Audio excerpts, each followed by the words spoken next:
Pour redynamiser la vie du cluster, un comité de gouvernance concerté a été mis en place afin de faire le point sur les activités entre les producteurs, les transformatrices, les partenaires et les entreprises agrégées. Cette cérémonie conduite par l'entreprise Solidaire Essor, dirigée par Mérès Aïdjo Ati, avait pour objectif de porter un plaidoyer autour des besoins prioritaires auprès des partenaires tels que la DDAEP, la TDA et Sens Bénin dans le but d'obtenir un appui technique pour la mise en œuvre des projets en cours.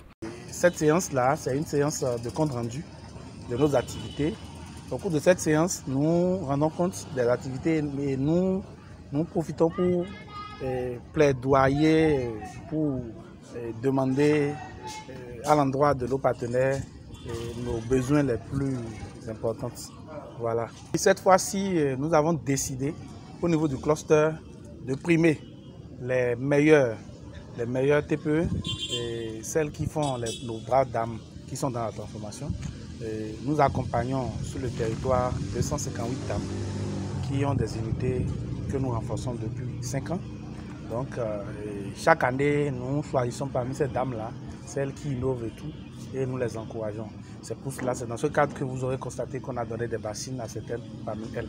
Donc nous avons choisi 3 groupements qui ont vraiment coopéré, qui ont fédéré et avec d'autres, qui ont coparrainé d'autres.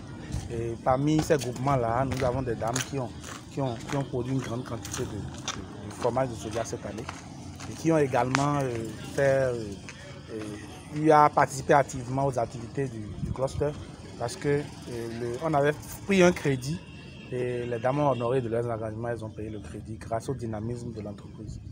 Contrairement aux précédentes éditions du CGC, cette session s'est distinguée par plusieurs innovations saluées par les partenaires techniques présents. Ces avancées répondent dans une certaine mesure aux attentes des producteurs et des transformatrices, suscitant chez eux un sentiment de satisfaction et d'espoir. Aujourd'hui, je puisse vous dire, au regard des CGC passés et au regard de ce que je viens de constater, je peux dire que vraiment, il y a quand même un progrès et on peut dire que le résultat, en termes de reddition de comptes, en termes de partage des idées du PIVR et en termes aussi de définition des perspectives pour l'évolution de l'activité au sein du PIVR, je peux dire que petitement, ça est en train d'être atteint.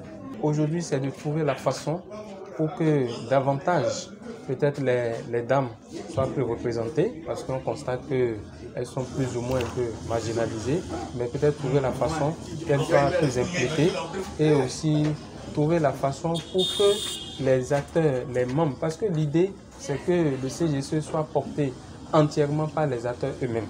Donc c'est de trouver aussi un mécanisme pour soutenir le fonctionnement de CGC.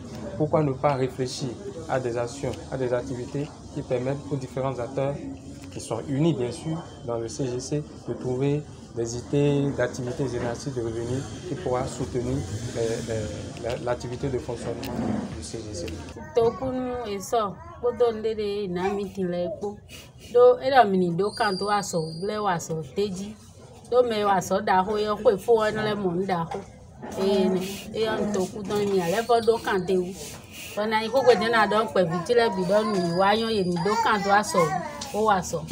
Au cœur de cette cérémonie figure le partage d'expériences, l'analyse des difficultés rencontrées ainsi que l'exploration de pistes de solutions. À l'issue des échanges, les participants se sont déclarés mieux préparés et plus confiants pour aborder la prochaine campagne agricole avec l'ambition de la rendre plus productive et rentable.